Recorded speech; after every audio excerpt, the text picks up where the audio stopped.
Blessed good morning, viewers and all of my subscribers. Welcome back to JNN News Channel.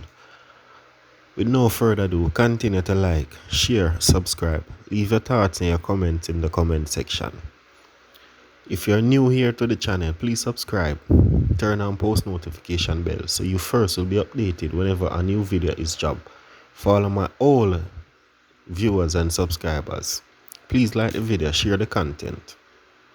Okay, with no further ado, let us get into it. Witness Cries during testimony in Clangz gang trial.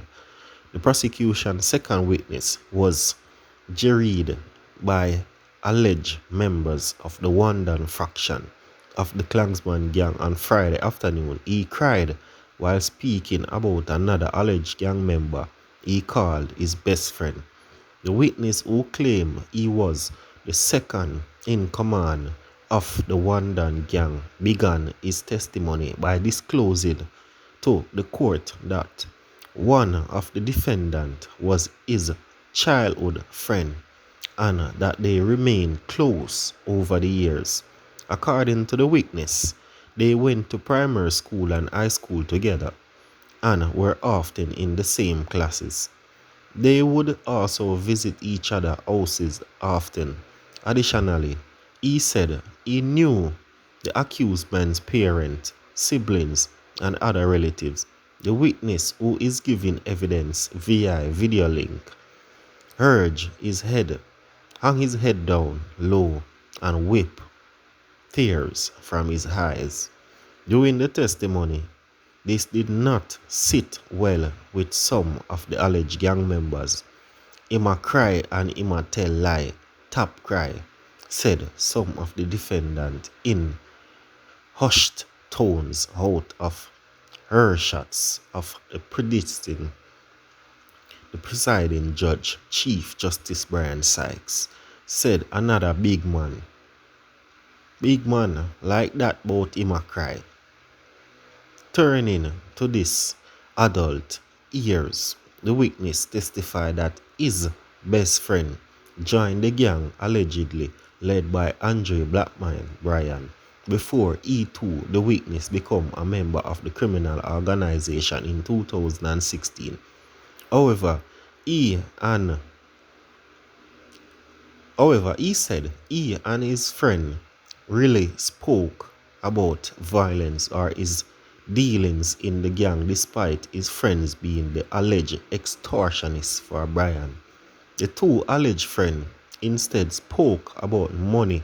According to the witness, the defendant always asks for money and I say him have picnic for mine and him broke.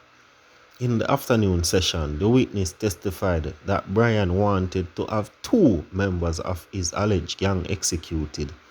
Those he alleged wanted them to take out were Jahiziel Blake and Chevroy Evans, two of the defendants.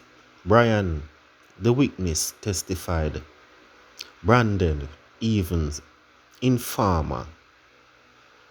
In one instance, a male witness, a former gangster, and Brian accused Evans of wasting AK-47 bullets during a gun salute on New Year's Eve. Once, the witness testified on Thursday that a threat was made against his life when he refused the alleged gang leader instruction to become a Dan for Lariston, St. Catherine. He also claimed that the many top-tier members of the Jamaica Constable Force JCF allegedly supplied Brian with information. The situation prevented him from giving a statement to the police about the notorious acts allegedly committed by the gang. After many failed attempts, the witness gave a statement to the police in November 2018. Brian and 31 other men and a woman are being tried in the Home Circuit Court under the Criminal Justice Suppression of Criminal Organization Act 2014, better known as the Anti-Gang Legislation, and an indictment with 25 counts for allegedly being a part of a criminal organization. The judge allowed trial Brian and his co-accused of all pleading not guilty to charges against them. The men and the woman have been charged with multiple offenses, being part of a criminal organization, illegal possession of firearm, illegal possession of ammunition, facilitating conspiracy, and facilitating arson. The offense allegedly occurred between January the 1st, 2015 and June the 30th, 2019 in the St. Catherine. The trial is to continue next week. Curfew imposed in section of Granville and St. James. A 48-hour curfew has been imposed in the sections of Granville in St. James Police Division. The curfew began about 6 p.m. on Wednesday, October the 27th and will remain in effect until 6 p.m. on Friday, October the 29th. The boundaries are as follows. The curfew are as follow. North along Garden Crescent, approximately around 180 centimeters from Granville Drive back to the street. East, continuing along Garden Crescent, approximately 150 meters from Back Street to footpath in the vicinity of the playfield at Gut Bottom. South along the footpath in the vicinity of the playing field at Gut Bottom, approximately around 170 meters from east boundary to Granville Drive. West along Granville Drive, approximately 160 meters from the southern boundary to Garden Crescent. During the hours of the curfew, all persons within the boundaries of the curfew are required to remain within their premises unless authorized in written by the ground commander. A man was shot and injured by gunmen in Granville Gardens. One man has been admitted to hospital following an attack by gunmen in Granville Garden, St. Andrew on Thursday. Reports are that the man was walking along the Bob Marley Boulevard in the community when he was attacked by two men on a motorcycle.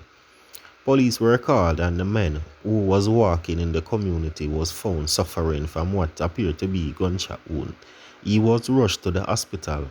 The incident has triggered widespread concern among citizens in the community.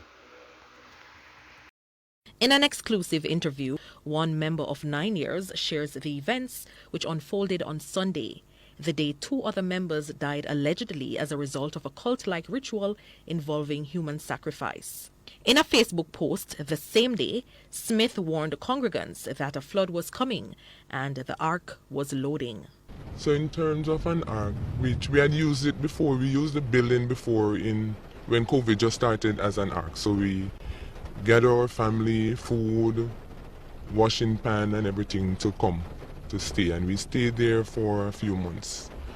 And then after we realized that everything were kind of settling down, we were dispersed. We went back to our different homes. We went back to our jobs. Some persons got different jobs. But we got the call that it's time for us to enter the ark and we should hasten to come on Sunday. So I got up, get myself ready, dressed in my white, and I went. She says to her surprise, she was excluded from the list of members set to enter, a realization she wasn't pleased with. But I heard a question asked, "Who is at my gate?" I stated my name. He looked at the list and he said, "I'm not seeing your name on the paper." So I said, "Okay, His Excellency," and I walked away from the gate. According to her, she has never experienced Sunday's end result since becoming a member in 2012, adding that she wasn't aware anyone had died until she was detained for breaching the curfew. Although her pastor is facing public condemnation, she remains sympathetic, pointing to the good he has done. Many of us who attend the church, our parents are gone. So we would look up to His Excellency as our spiritual father. And the same persons who are talking are the same persons that he had helped. Because I remember he would have loaded his vehicle with another elder's car and go down to the community and delivered, and him don't eat basha basha, and him no buy scrapsies. So the same way how he treats himself. She, however, says she's considering her options, adding that she doubts the church will continue. In the meantime, she says she's awaiting her court date set for October 27. Aladdin Love for CVM Live.